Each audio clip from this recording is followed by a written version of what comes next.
Assalamualaikum warahmatullahi wabarakatuh. Selamat siang, salam sejahtera bagi kita semua. Perkenalkan, nama saya Winda Kumala, saya dari Prodi Fisika, Fakultas Matematika dan Ilmu Pengetahuan Alam. Sebelumnya saya ingin ucapkan terima kasih kepada kalian yang menyempatkan waktu untuk menonton video saya.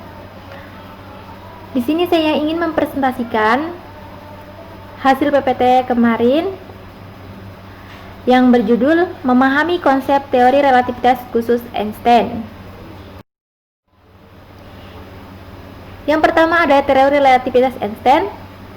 Teori relativitas khusus yang pertama digagas oleh Einstein memiliki dua postulat atau konsep. Yang pertama ialah hukum fisika berlaku untuk tiap objek dalam semua kerangka acuan yang bergerak dengan kecepatan tetap atau inersia terhadap yang lain. Artinya, bentuk persamaan fisika akan selalu sama walaupun diamati dalam keadaan bergerak. Yang kedua, bahwa kelajuan cahaya dalam ruang hampa selalu sama untuk semua pengamat dan tidak bergantung pada gerak sumber cahaya maupun pengamatnya. Di sini ada ketetapan kecepatan cahaya atau C sama dengan 3 kali 108 meter per sekon. Untuk penjumlahan kecepatan relatif, jika dua kecepatan V1 dan V2 dijumlahkan, hasil yang diperoleh adalah, di sini ada V sama dengan V1 plus V2 per 1 plus P1 dot P2 per C kuadrat, di mana P1 ialah laju benda 1 terhadap tanah atau bumi, V2 adalah laju benda 2 terhadap benda 1, P sama dengan laju benda 2 terhadap tanah, dan C adalah kecepatan cahaya. Untuk kontraksi panjang, sebuah benda panjangnya I bergerak dengan kecepatan P terhadap seorang pengamat yang diam, maka panjang benda yang diamati pengamat tersebut adalah, kita bisa lihat rumus di sini. I aksen sama dengan I akar 1 min V kuadrat per C kuadrat, di mana I aksen adalah panjang benda yang diamati oleh pengamat yang bergerak, I sama dengan panjang benda yang diamati oleh pengamat yang diam, kecepatan dan V sama dengan kecepatan pengamat bergerak, dan C adalah kecepatan cahaya. Dilatasi waktu. Misalnya pengamat yang bergerak dengan kecepatan P terhadap pengamat yang diam mengamati dua kejadian di suatu titik V. Maka hubungan kedua kejadian itu menurut pengamat yang diam dan pengamat yang bergerak dapat dirumuskan. Delta T aksen sama dengan delta T per akar 1 min P kuadrat per C kuadrat, di mana delta T aksen adalah selang waktu kejadian menurut pengamat yang bergerak, dan delta T ialah selang waktu kejadian menurut pengamat yang diam.